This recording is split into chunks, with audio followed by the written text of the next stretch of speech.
Hey guys, so okay, welcome back to the letter. We're here in the bowels of the Ermengarde Mansion. The ghost's starting to get to us.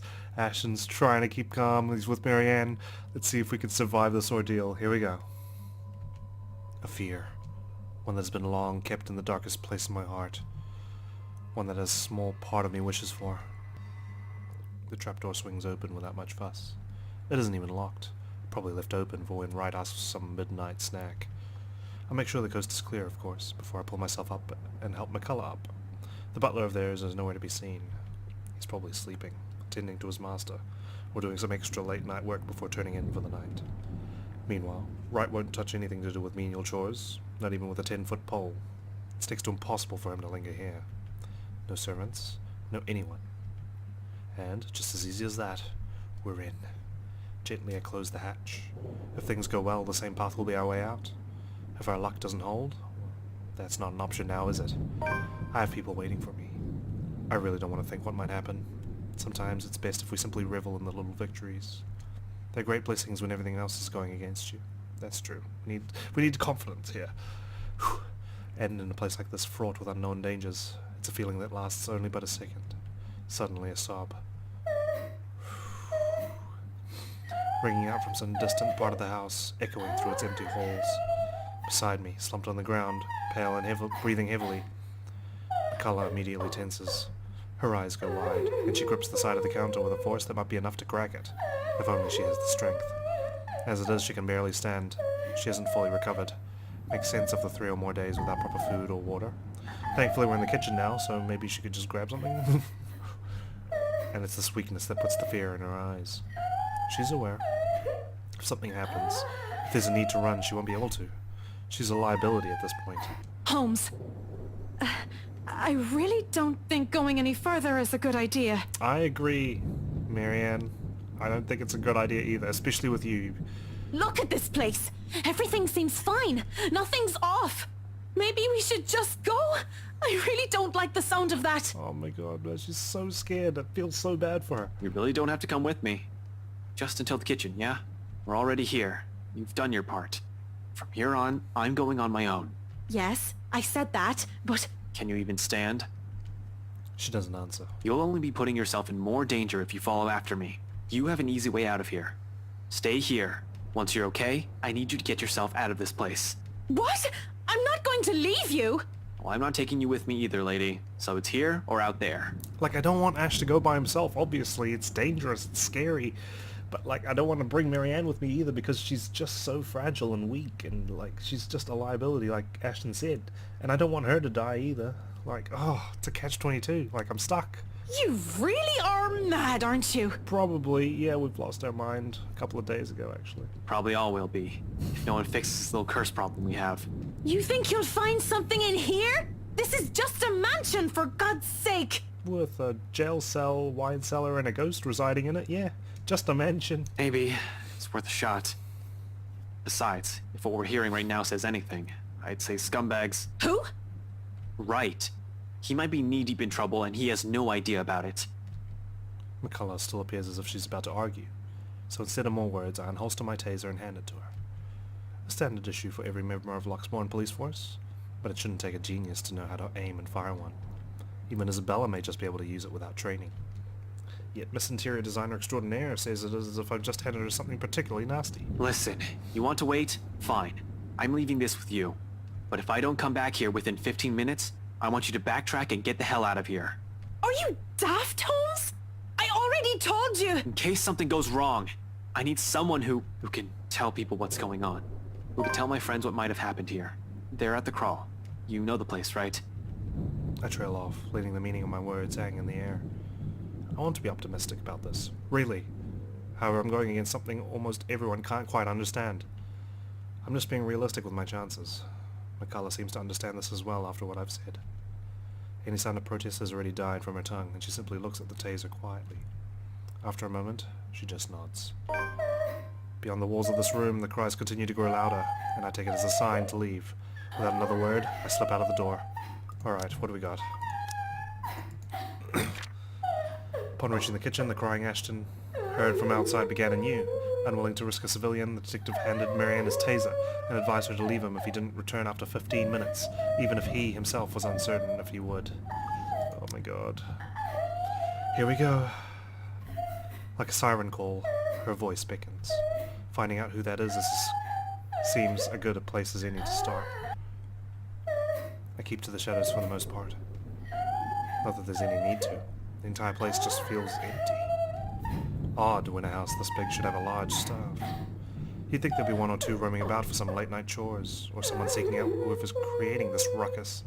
There's none, however. Shouldn't they have security posted inside as well? The crying stopped. Unless their security means the butler, though I doubt Scumbag's that sloppy. He loves his life more than anything. Probably more than his own wife. And the things he's done, he's bound to make more than an enemy or two. He's also the kind who'll do anything to keep himself safe. Alive. I wonder what he'll say when he finds out that there's something not human living with him in his own house. Potential dangers aside, being on my own grants me a greater degree of mobility, which I'm more comfortable with. Sure, I could have enlisted McCullough's help. Next to the people who owns this, she's probably the one who's most familiar with the mansion. But the cons of bringing her outweigh the pros. She's better off somewhere a quick exit's in sight. True. With no tag along, I only have to worry about myself, watch my back. Selfish, I know. But necessary. In the same manner this whole plan is, no matter how idiotic going into this is.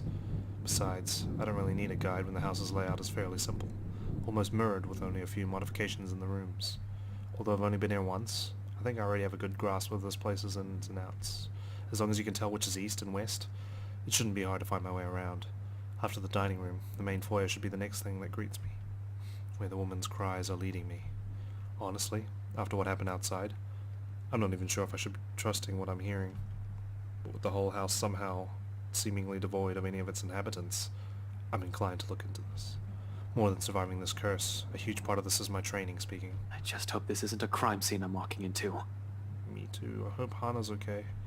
But nothing's ever that simple, is it? Not when you're dealing with the supernatural. Nope. Because as soon as my feet crosses into the next room, something shifts. Oh, great. In a flash, nearly without fanfare. It happens in the blink of an eye, I almost miss it. One moment there's red, and the next, I'm standing alone in the foyer. Creepy. For a brief instant I pause, glancing wildly around the place, blinking twice as if my movements will spur the vision back. Yet, nothing. No blood dripping on the walls, none trailing down the stairs or pulled on the floor, no eyes watching my every movement. Only the same cries gradually growing in intensity the longer I dally, along with the voice. Mother. Desperate. Where are you, Mother? Pleading. Mother, please. I don't want to be alone. Is that Hana's voice? I can't quite tell. Coming from the same direction I've heard the cries from. Upstairs. The place is not entirely empty then. Better question now is who? Definitely not Scumbag or the butler. I've yet to see hide nor hair of them, and not knowing their whereabouts puts me on edge. I have to be careful not to make any noise or be seen. Maybe the wife? Though one can't really tell if it's her, the way the walls echo her voice. Exactly, I can't tell, but it does sound like her. Nevertheless, it pushes me to move, taking almost 2 steps at a time, despite the sickening feeling that something's lurking behind every great shadow, every small corner I pass. As if the house has several eyes watching my every movement. As if something alive dwells behind the walls itself. Oh god.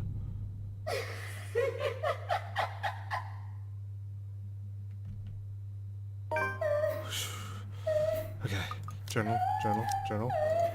Keep calm. Never mind the hair standing on my arm. Upon reaching the kitchen, the crying Ashton heard from outside began anew. On alert, he continued deeper into the mansion, even if he was uncertain if he would get out of the place alive. That's similar to the previous entry that we read. I tried to shake it off, but the uneasy sensation that has already made home at the pit of my stomach, dread, and it only grows deeper the closer I get to her. The relative emptiness of the place doesn't help either. Neither does the harsh wind battering the windows, nor the sheets of rain pelting down the roof. For a fleeting second, I find myself wishing for Scumbag to simply show up. I don't get too far into that train of thought. Abruptly, the cries stop. Replacing it with... Mother, please. She's here. She's here, Mother. She's going to take me. She won't leave, Mother. Come on, that's gotta be Hannah's voice. I don't want to go with her. Tell her to go away. Mother! Mother, she's here! Help! That can't be good. Adrenaline overcomes me in a rush. In no 2 heartbeats, my feet's already moving before any sense can catch up or doubt creeps up into me. My hands ready at the holster as I hastily set off for the far side of the hall. One alarm footstep after another, while struggling to keep that sense of panic at bay. A door lies ajar at the end, coming from the floor above. She's going to hurt me! Help me! Come on! I don't hesitate, moving in despite the lack of light, the steep stairs, or the thick layer of dust kicking up with my every step. I pause only a moment upon reaching the top. Then, without wasting a second, I push the door open. She sits in the middle of the room, shoulders hunched, shaking. That looks like the original owner, I guess? There's blood everywhere. Her hands cover her face as she weeps, oblivious to my presence. It's as if she's heard neither my footsteps nor the soft creaking of the door, continuing undisturbed, like I'm standing in a time far removed from her. She doesn't even flinch when I call out to her. Hey, are you alright? Yeah, because that's how you say things, right? Mother, I've done it, Mother. Take me with you, please. Wail in the night. I can still hear her. She's here. Help me! Help me, please! Belatedly, I notice the blood on her hands. If it's the same one drenching the whole attic, I'd rather not know. How the whole room has ended up like this is the least of my problems at the moment. Even the single human body doesn't have this much blood. So, bodies? The thought sends an unpleasant twinge in my stomach. Does Wright even know about this? He's bad news, alright, but this is beneath him. He'll definitely balk at the first sight of it. Anyone will. Yet the woman lingers here, unmoved by the sight, letting her sobs fill the room, repeating the words over and over again like a prayer of salvation. To whom? The mess of parchment she has left on the floor? Just what the hell is happening? Hey, lady, are you? The rest of that question never makes it out. I don't even see it coming. Should have been more aware and on guard, really. But there's little I can do when a well-placed blow to the back of my knees makes me stumble. Shit. The momentum alone sends me reeling forward. What the hell? Who's that? Why does it sound like Hannah? The sobs led Ashton to the mansion's attic. In the middle of the room, he found a woman crouched on the floor crying. Cautiously he approached her, but as he was about to reach out for her, someone grabs him from behind. It barely even registers in my head that the woman's gone and the room's as normal as it can be. Not above the pain suddenly shooting up my side when I hit the floor. I don't even get the chance to get my bearings back when a hard enough blow to the stomach causes me to buckle down and land heavily on my knees. Gasping, I fumble wildly for my gun. Although before I'm able to turn, level it and shoot, a hand grabs my wrists and twists it. Hard. A gasp. A grunt. A cry of pain slips past my mouth. The gun falls to the floor with a thunk. As soon as it lands, a foot kicks it out of my reach and it slides uselessly under the bed. Agony suddenly explodes in my chin, jerking loose a sharp cry of pain, and stars fill the edges of my vision. A brief moment of regret hits me from leaving my taser with McCullough, when a piece of cloth closes around my neck. Is this like Johann's or something? Without warning, my attacker pulls. Tight! I'm left gasping, choking and clawing for air, blindly reaching behind me, as I still try to find him off and loosen the pressure on my neck. Except any sort of movement only causes him to pull it taut. My, so many rats scurrying about in this mansion lately. Yeah, it is Johann, see? Wright's butler. Shit. Tell me, what did you do with the madam? He was like ex-military or something, that's how I kind of figured it out. I have no idea what he's talking about. Did something happen to Hannah Wright? Let go, you asshole. Now, Dummkopf, you're in no position to be rude. Last time I checked, I'm not the one breaking into other people's homes. Now answer my question. What did you do with the madam? The pain rings and resonates through my already sore body. Still, I manage to write it out and spit a mutinous "Fuck you." Keep that dirty mouth babbling and you're getting a knife in the kidney. I assure you it will be more painful than this. He really doesn't need to threaten me by now. It's all too much to bear at this point. My lungs feel like they're burning with the lack of air. Dark spots begin to fill the edges of my vision. Ever so slowly, the world around me dims. My consciousness rapidly slips away from me, and without meaning to. Get away from him! Is that Isabella? Hearing that voice, it's as if I've been doused with a bucket full of ice, cold water. Familiar. Too familiar. And more importantly, it shouldn't be here. I shouldn't be hearing it here. She shouldn't be here. Immediately my eyes snap open. And right there, right on the attic's doorway, stands Isabella, of all people. A rolling pin in one hand and a standard issue police taser on the other. My taser. She must have borrowed it from McCullough. Where else could she have gotten one? I doubt she's ever used one even. Hell, the way she holds it right now, this guy can easily disarm her in one hit. But there's something in her. In her eyes. Although there's a look of fear in them and her hand shakes, she keeps the weapon trained and pointed at scumbag's lackey. Untrained or not, she doesn't plan to leave here without putting up a fight, it seems. Admirable, really. But it's just not something we need right now. I need her to be away from here. I need her safe. But the chances of that happening grows slim with every laughter that slips from him. Oh, this is just getting better and better. The Bratwurst won't be pleased with the number of bodies we have to dispose of today, you know. What? Tell me, how many of you are there? So I can prepare the proper number of bags. Damn it! What the fuck is going on? Why is she here in the first place? Did she follow after me? Who else came with her? Zach? Panic surges within me. She knows how bad the situation is, but did she really have to run in here and expose herself like that? Does she even know how to use a taser? For fuck's sake, more than worrying for my life, it's her I'm concerned about. Getting strangled, dying by choking isn't part of the plan, but her following me here isn't either. This is why I prefer to do things alone. This is why I'd rather be the only one to take the consequences. I don't even want to think about this bastard might do to her after he's done with me. Though my voice comes off nearly a croak, I try to tell her as much. She has to leave. Stay far away from here and these people. Don't! Damn it, Isabella! Get out of here! Another bout of pain erupts in my side, cutting off my words. A cry of agony bursts from my mouth. I can taste blood in my tongue as I heave, attempting to get in as much air, despite the towel still coiled around my neck. Ash? You're going to lose air quickly that way, Dummkopf. Better keep it shut. Get out! Out! Out! Val! Don't be stupid! I'm not leaving you here! He laughs. Too cruel. Too unforgiving. The way each note beats against my ears, in spite of the warmth in them, send chills down my spine. This is a man whose hands have already been stained with blood before. He won't hesitate. I'd follow his advice if I were you, little girl. What could you possibly do with a toy? Just hand it over and be on your way. It'll probably be too difficult for a little girl like you to use. Cocky little bastard, aren't you? There's a moment of silence. Fuck, I can barely keep my eyes open. But in the next second, though I still don't know exactly understand what's happening, Isabella shouts. Not a cry of pain, not a yell of panic, but one that's resolute, firm, perhaps in a tone that's leagues fiercer than any I've heard from her before. Try me! Oh shit. Ashton, duck! I do. More out of instinct and desire to survive, closing my eyes before my mind can fully process what's going on. Yes! It all happens in a blur. The telltale sound of a taser being discharged resounds through the room. The air crackles. Something whizzes by, almost too close to my ear, followed by the thud of something blunt connecting solidly with another object. The next thing I know, the towel strangling me has started to loosen. I collapse on the floor, dazed and gasping for air. Isabella, you're a champion, but get the fuck out of this house. You're not supposed to be here. Ashton attempted to fight back, but his attacker quickly disarmed him, looping a towel around his neck and strangling him. But just when he was about to lose consciousness, a familiar voice rings in the room and cuts off. Oh my god. From my peripheral, through the haze of blood rushing and sound slowly filtering back, the butler buckles. He spasms once. Then, without much fuss, falls face first beside me. Knocked unconscious by 50,000 volts of electricity and a fucking rolling pin. He'll be out for a while.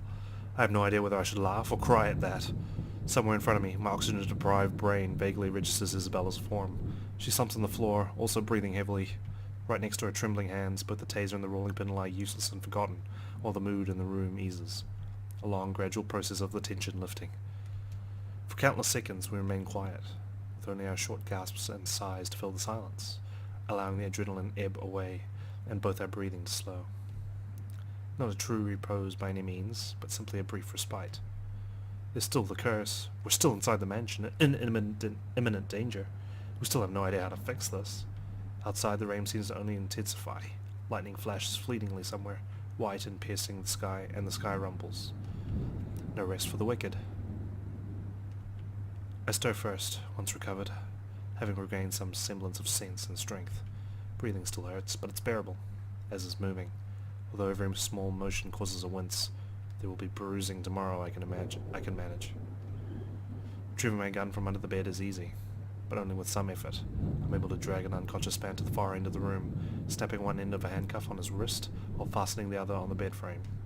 That should keep him restrained for a few hours, in case he wakes up prematurely. All through this, Isabella stays quiet. In fact, she hasn't moved since. Her hands still shake, and taking in long draws of breath while she stares vacantly in front of her, almost as if she's in shock.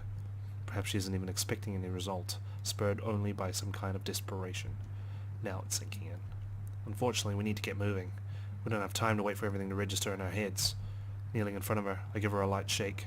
Belle, we need to go. You can't stay here. Slowly she turns, staring at me with wide eyes. Worry flickers briefly in them along with something ineffable. Then, without warning, she lifts a hand and slaps me right across the face. Oh, come on! The sound of it cracks the air, shattering the silence like a fragile glass breaking. Despite the familiar rumble of thunder outside, it manages to ring louder above the storm. I don't even know what hit me, until my head has already snapped back from my cheek stings with her anger. And it is anger, in spite of the stillness and the lack of words afterwards. Not fuming, though. Never fuming. But the kind that burns lightly and soundlessly. A frustration instead of a seething rage. One that just ebbs just as quickly as it flows, and once the tide subsides, there's only that gleam in her eyes. Warm, steadfast, and unflinching. Quietly, I brace myself for the truth underneath that gaze. It slips from her lips, softly, nearly fading under the sound of the rain still falling fast, if not for the weight in each of her words. What is wrong with you? Belle. If Zach didn't slip up, no one would have known where you went. Belle, one person knowing is enough. Any more than that, and... You almost died! He could have suffocated you right then and there, and you could have died. I told Zach to give me 4 hours. That would have been enough time to... It would have been too late! And by the time anyone ever finds out, you're already fertilizer! Sorry. She trails off, drags one indrawn breath after another. A brief lull as her frustration finally gives, dissolves into something more pensive and somber. Her shoulders droop, and though her voice rises hoarse and weary, in her next words there's only certainty. You count too, you know. When I said, that night when I told you, I don't want to lose anyone anymore, that includes you, alive.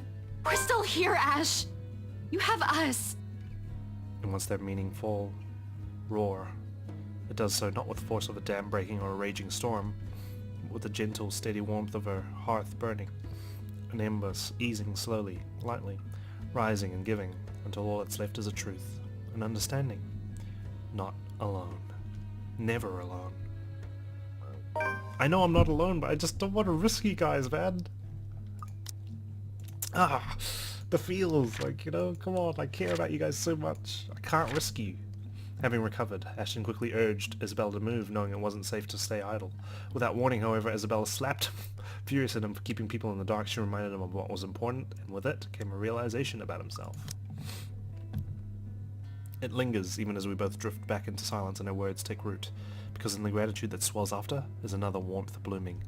Pleasant, welcoming, like finding home, like finding ourselves in the haze a squall has left, creating something fragile, yet immutable in both of us. It's in her eyes, in the way she holds my gaze, unwavering, in the way she carries herself despite sitting amidst a place she fears, in the way she keeps herself from trembling and falling apart, because fear is inconsequential when people she cares about are at risk. A change. She realizes that now, holds on to it. Another little thing, another small thing from her, that may go unnoticed and pass by quietly, but will eventually amount to a lot of things. Tiny gestures that mean nothing at first, but began to matter to me one day until... Oh. Despite myself, a small smile slips from my lips as the same warmth from earlier unfurls in my chest. Unhurried, familiar, and bright from all these years I've carried it, but I've never given the words for it. Stop smiling like that, Ashton! I'm not done scolding you! Sorry, but this time they come easy. I heard all of it. Don't worry. Are you really okay? That guy hit you a little too hard on the head. Here, let me... I reach up just as she extends a hand towards my face, catching her wrist in a light grip, drawing it closer and folding her hand in between mine. Although her expression does shift into mild confusion, she doesn't pull away like I'm expecting. She simply stares at me, searching. For her to allow a gesture from me that's perhaps too close, it tells a lot how far things have already shifted in the past few years. Cradled in mine, her hand still trembles. Most of the tremors have already subsided by now, though I doubt it'll fade away this soon, even as I trace the lines on her of her palm, in what I hope is a comforting gesture. I'm sorry, Belle. For what? Is this about what happened tonight? You can apologize later when... No, well, this too, but it's not just about this. It's for a lot of things. For calling you clumsy, and careless, and a scatterbrain. Are you sure this isn't a concussion? You would think that, wouldn't you? Well, you don't usually apologize. Yeah, I know. I'm sorry about that too. For all the times I've teased you and made you cry. Unexpectedly, her fingers tighten around mine, our hands falling between us as something tender shifts in the air. Another exhale. Another drawn breath eases out of me, filled with every hesitation and uncertainties. But when I finally choose to break the silence, it's only when I know that what will slip past my mouth is that one truth I will hold against the world. But for all those callous words, despite all those, there's nothing I don't love about you. Oh, God. In fact, those things, I love those. And everything. Everything that's you. For a long moment she offers no response. Her grip on my hands merely tightens. Although my heart's pounding hard against my ears, I take a chance and look up, slightly leaning away and giving her a cautious glance, more than ready to hear her rejection. And it is one, despite the smile on her face. If it can even be called one, of course. There's a pained aspect to it I can hardly name. Regardless of what it means to her or what she intends to convey with it, the sight of it alone makes me regret ever mentioning anything. It's almost as if she's forcing herself to push out the next words out of her mouth for the sake of not hurting me. Not that I won't be able to take it, but if these feelings will only put a heavier burden on her, I'd rather not have said anything at all. That's not true. It's always good to get it off your chest and let them know that you care about them, that you love them. Okay? Even if they reject you, the chance that they have those feelings back to you is always worth it. Believe me. I know. As expected, with one last squeeze at the hand cradling hers, she pulls her hand away from mine.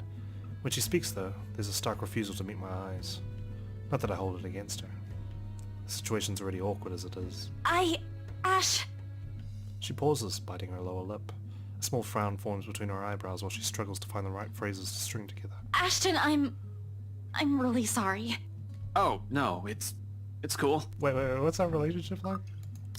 It's pretty high. It's obviously not the highest. Well, it's not full. And the fact that we still got a Luke's chapter to go through after this, like, this feels like the climax, and we still got Luke's chapter to go through, like, that's pretty cool. I was already expecting that, kind of. But you don't have to... No, I mean, I can't. I can't afford to think of anything other than helping my family. Especially now that Papa's gone. Oh, not right now. They're going to need me more than ever, Ash. I'm sorry. I really can't. Not right now. I understand. I've always known it would lead to this, to some extent. Her family will always come first. Who am I to take that from her? It hurts, of course, but the pain eases, knowing that in spite of circumstances, her heart will always be in the right place. That she's still the same woman I've fallen in love with. It's alright, Belle. Don't apologize. If it still matters, that's actually what I love about you. Of course. Not that I'm expecting anything by telling you that, but you get the point. Yeah. Thanks, Ash. I mean, thank you for loving me. Even after everything. What do you mean after everything? Her response is a smile and a soft laughter. Perhaps the sweetest I've seen and heard from her. Just from it, I know nothing will change despite her answer, and any lingering feelings that will come from this. And there will be. Lingering feelings, that is. With the way she barged into our lives 5 years ago, it'll probably be enough to leave a terrible impression on anyone. That's also precisely it. It's people like her that you don't easily forget. It's them that gradually worms their way into a person's life, until the very thought of losing them becomes unbearable. As it is, I'm already content simply staying by her. No grand expectations or hopes attached, just the banter, the small smiles, and the quiet little moments that roar. I love her, but that also isn't all there is to us. I know I caused you all kinds of trouble these past few years. Hey, whoever told you I'm doing this for free?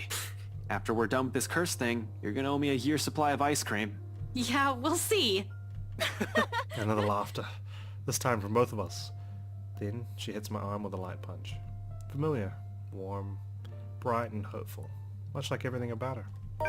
And it is strength, enough to keep me going as I lead us both out. It's okay, Ashton, mate. You were brave. You did a brave thing. Probably braver, you know. Takes more courage to say that than to go into a mansion filled with ghosts and try and shoot it in the face. Understanding how much she also meant to him, Ashton took both of her hands on his and apologized, and in a rare moment of honesty confessed how he truly felt for her. However, although thankful, Isabella was unable to return his feelings and turned him down. Sadly. I wonder if that's... I don't want to click Branching Tree because I know it's got spoilers apparently. I'll check it out after I finish the game, but we'll see how I can change things. Can't wait to revisit some of this stuff. Power still hasn't come back when we make our way downstairs. Tricky considering the stairs to the attic are a bit old. One mistake and anyone might end up slipping and falling. You're lucky if that's all that'll happen to you.